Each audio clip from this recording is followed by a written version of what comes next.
দেউতা, এটি মাত্ৰ শব্দ মোৰ আছিল, তাকো তই লগত লৈ গুচি গলি। উভতি এষাৰ মাত লগোৱাৰ পাহৰি নাপালি। কেতিয়াবা দেউতা বুলি ইমান চিঞৰি মাতিব ইচ্ছা যায় জানো, কিন্তু নোৱাৰো। চকুলো ওলাই শব্দটিক আগভেটি ধৰেহি, বুকুতে আকৌ সোপা মাৰি থৈ দিওঁ। তোলৈ মনত পেলাই কান্দো বুলি কান্দিবও নোৱাৰো।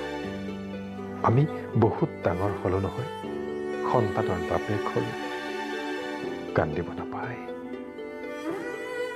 দেউতা, তই যে সৰুতে মোক লিখিব শিকাইছিলি, মোৰ পাকটো নজনাৰ বাবে মোক যে কোবাইছিলি, সেই আখৰটোৰ ভাঁজটোৰ দৰে মোৰ জীৱনটো কোনোবাখিনিত পাক খাই গ'ল।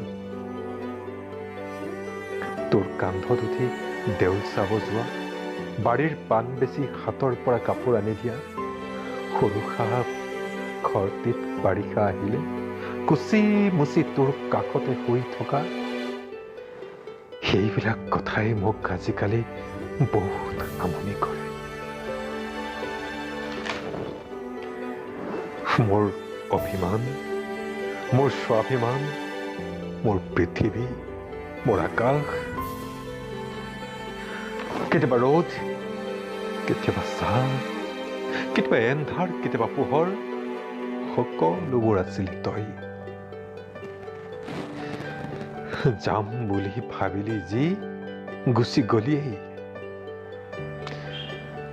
মাক বগা সাজযোৰেৰে দেখিলে মোৰ কি হয় জানো, বুকুখনৰ স্পন্দন বাঢ়ি বাঢ়ি কৰবাৰ পৰা অলপমান লুণীয়া পদাৰ্থ চকুৰ কোণত গোট খায়হি।